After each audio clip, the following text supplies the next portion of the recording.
Have you ever wondered how far humans will go to build their dreams? Join me on an incredible journey as we uncover 10 astonishing structures that defy the odds.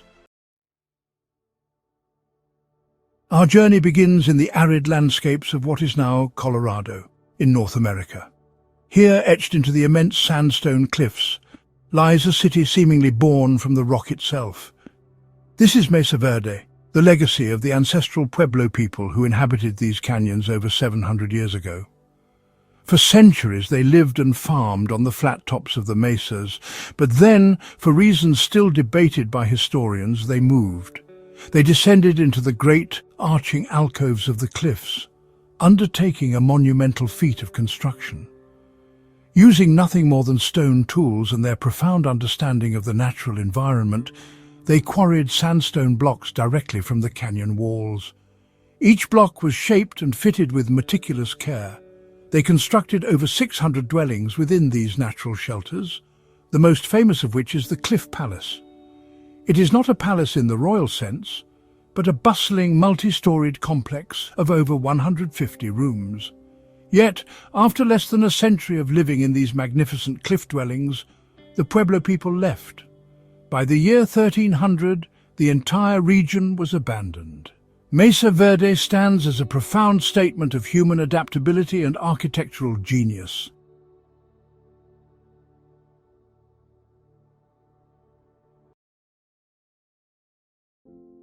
We now travel across the Atlantic to the coast of Normandy in France, to witness a structure that seems to rise from the sea like a vision from a fairy tale.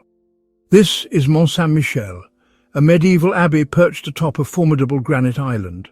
Its existence is entirely dictated by the rhythm of the ocean. For much of the day it is surrounded by treacherous mudflats, but as the tide rushes in, one of the fastest in Europe, it becomes an impregnable fortress cut off from the mainland.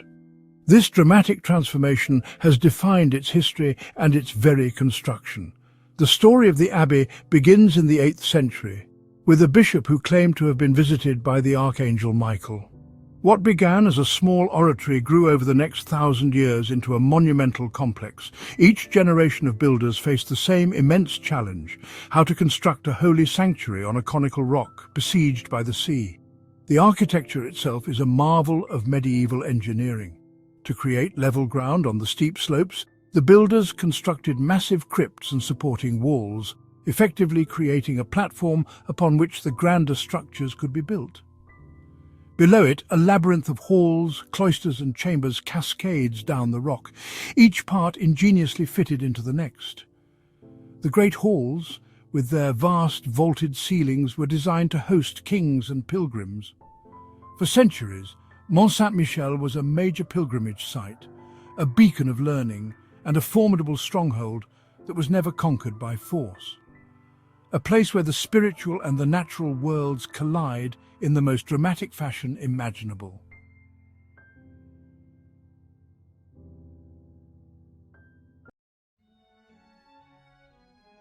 Our journey now takes us to the Shanxi province of China, to the sacred Hengshan mountain range. Here, clinging to a sheer cliff face some 246 feet or 75 meters above the ground, is a structure that appears to defy gravity itself. This is the Shuangkongxi, or the Hanging Temple.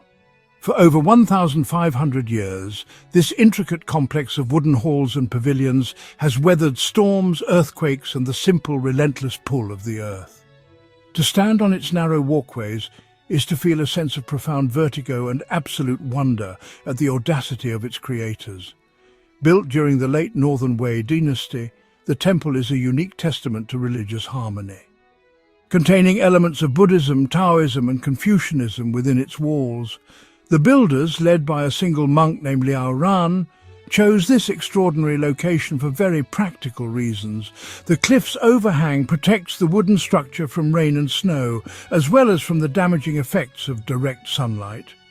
Its high elevation also kept it safe from the devastating floods that periodically swept through the valley below. While it appears to be supported by a series of thin wooden stilts, these are not the primary supports. The real strength comes from long, sturdy oak beams that were drilled deep into the solid rock of the cliff face. The entire structure is a complex network of interconnected corridors, bridges and 40 halls, all clinging precariously to the mountain. It represents a quest for tranquility and spiritual elevation, a retreat from the world below.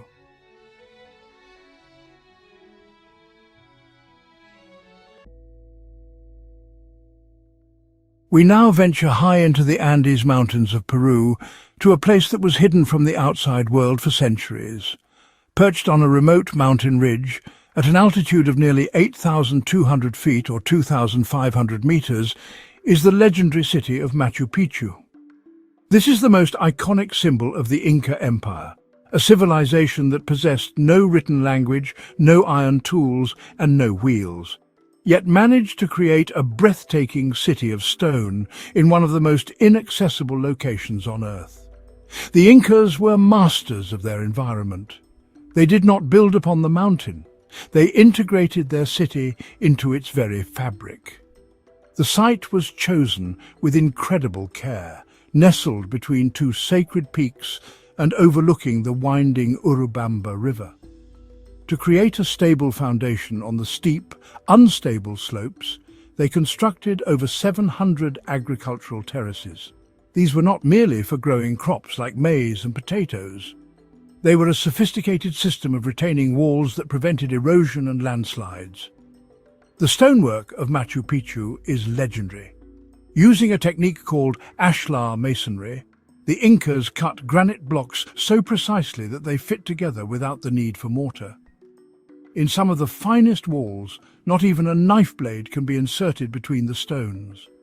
This method created structures that were remarkably resistant to earthquakes, a common threat in the region. The city is divided into distinct sectors, an agricultural area with its terraces and an urban area with temples, palaces and homes. The Temple of the Sun, with its curved wall, and the Intihuatana stone, a ritual instrument to track the sun, demonstrate their profound astronomical and spiritual connection to the cosmos. Whatever its purpose, Machu Picchu represents the absolute zenith of the Incas' architectural and spiritual achievements.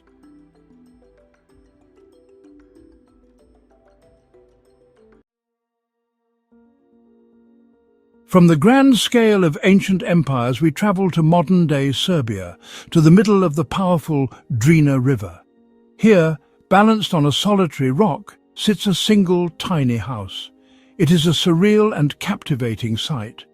This is the Drina River House, an icon of resilience that has stood for over half a century against the river's formidable currents, floods and winter ice. Its story is one of youthful dreams and remarkable persistence. The story begins in the summer of 1968.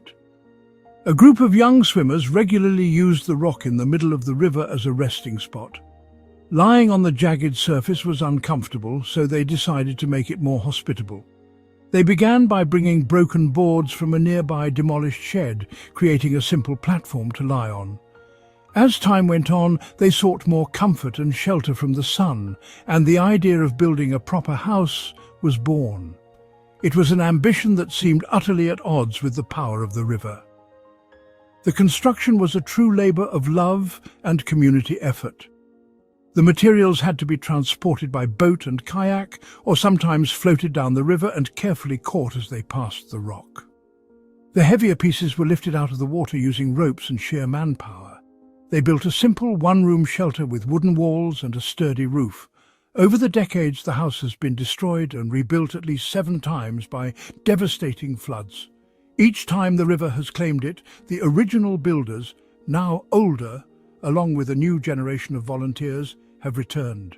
It tells us that even the smallest of structures can possess a powerful story, and that our connection to a place can inspire us to build and rebuild against all odds.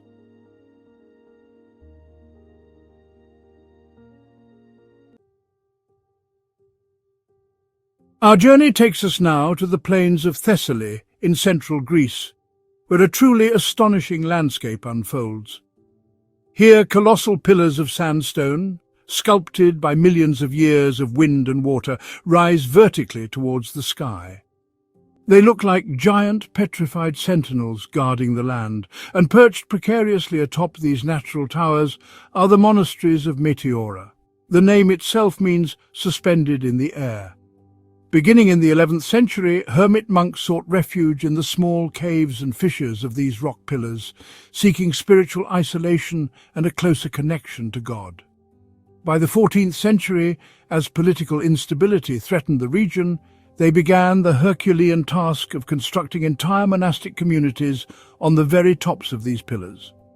This was an undertaking of unimaginable difficulty and danger. Every single stone, every plank of wood, every bag of provisions, and indeed every monk had to be hauled up hundreds of feet to the summit. The original method of access was terrifyingly simple. Long, retractable wooden ladders were used for the lower sections. For the final, sheer ascent, the monks relied on a large net or a rope basket attached to a windlass and pulley system. Pilgrims and monks would be placed in the net and slowly, painstakingly winched to the top, spinning in the wind with a terrifying drop below them. At its peak, there were 24 of these monasteries, each a self-contained world with a chapel, refectory and living quarters. Today, only 6 remain active, now accessible by steps carved into the rock and small bridges. But their existence is a powerful testament to the lengths people will go for their faith. To build here was an act of supreme devotion.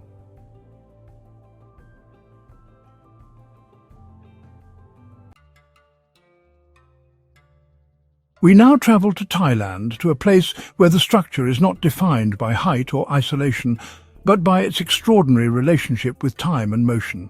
This is the Maeklong railway market, located about an hour from Bangkok.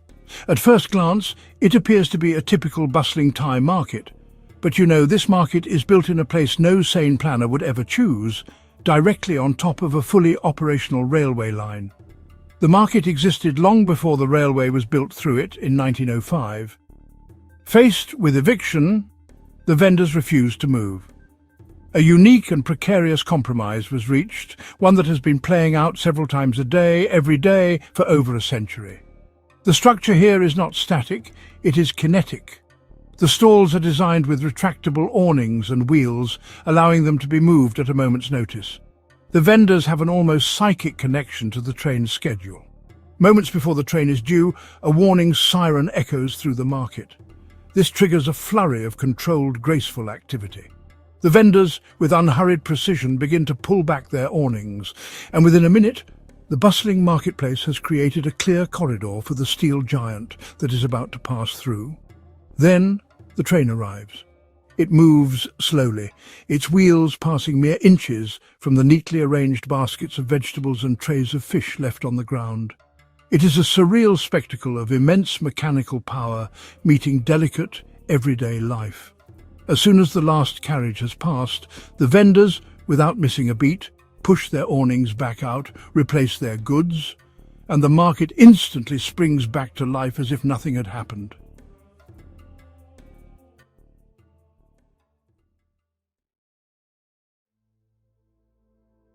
For our next location, we must leave the surface of our planet entirely. We travel 248 miles or 400 kilometers straight up into the silent, unforgiving vacuum of space. Here, orbiting the Earth at a speed of over 17,000 miles or 28,000 kilometers per hour, is humanity's most remote and ambitious outpost, the International Space Station. It is, without question, the most complex and expensive single structure ever built. It exists in the ultimate impossible location, an environment with no air, no gravity, and extreme temperatures ranging from searing heat to bone-chilling cold. The construction of the ISS was a feat unlike any other in human history. It could not be built on site in the traditional sense. Instead, it was assembled piece by piece, a modular puzzle of unprecedented scale. Beginning in 1998, individual modules, trusses and solar arrays were launched into orbit from different countries around the world. Astronauts, working in bulky spacesuits during perilous spacewalks, had to connect these components with microscopic precision while hurtling through the cosmos. It is the grandest act of construction in the most hostile work environment imaginable. The station itself is a sprawling metropolis in miniature. Its pressurized modules, with a combined volume equivalent to a Boeing 747, form a labyrinth of laboratories, living quarters and control centers.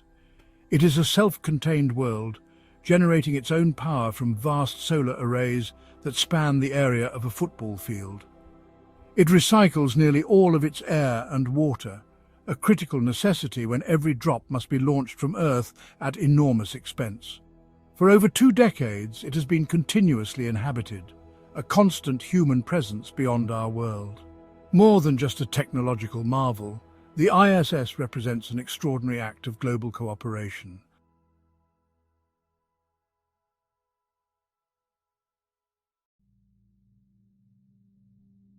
We return to Earth, to the nation of Georgia, a land of ancient traditions nestled in the Caucasus region. Here in the quiet countryside, a single natural limestone monolith rises 131 feet or 40 meters into the air, sheer and imposing. This is the Katskhi Pillar, a geological wonder that has been a site of reverence for centuries. And for the last 25 years, it has been home to a single man. Atop this impossibly narrow spire sits a small, reconstructed church and a humble cottage, accessible only by a terrifyingly steep iron ladder. The pillar has long been imbued with spiritual significance. Local legends speak of it as the Pillar of Life, a place where the earthly and the divine meet.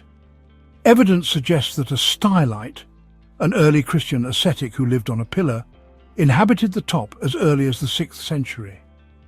For hundreds of years, the original church lay in ruins, a mysterious and inaccessible relic of a forgotten faith. The challenge of reaching the top was so great that the first documented ascent in modern times was not made until 1944 by a team of mountaineers. They discovered the ruins of a chapel and the bones of its long-dead hermit inhabitant. The site remained abandoned until the 1990s, when a former crane operator turned monk named Maxim Kavtaradze felt a calling. With the help of local villagers and climbing enthusiasts, he undertook the monumental task of rebuilding the monastery. Materials were winched up, and a 131-foot or 40 meters iron ladder, nicknamed the Stairway to Heaven, was bolted to the side of the rock. For over 2 decades, Father Maxime lived a life of near-total solitude on this tiny patch of rock. He would descend only once or twice a week for supplies, which were mostly winched up to him by his followers below. The Katskhi Pillar is perhaps the most extreme example of a structure built for solitude.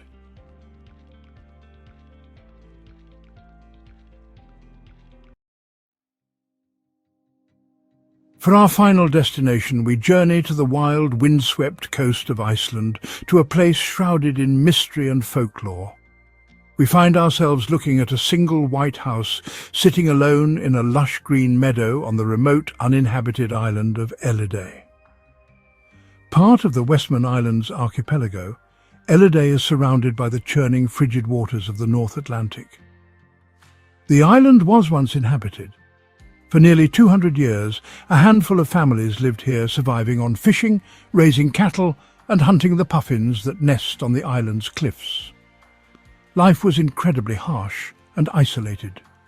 By the 1930s, the last of the permanent residents had moved to the mainland in search of an easier life, leaving the island to the seabirds. For decades, the island remained empty, the memory of its former inhabitants fading into the mists. The house that stands today, often mistakenly called the loneliest house in the world, was not built by a reclusive billionaire or a pop star seeking refuge, as the internet myths would have you believe. The truth is more practical, yet no less compelling. It was built in the 1950s by the Ellidaey Hunting Association. It serves as a simple lodge, a base for its members during the puffin hunting season. It is a functional shelter, a place of camaraderie for those who share a deep, ancestral connection to this rugged island. There is no electricity, no internet, and no running water, save for a sophisticated rainwater collection system that feeds a sauna. It is a true escape from the modern world. The house on Ellidaey reminds us that even in the most remote corners of our planet, we seek to build a place we can call home.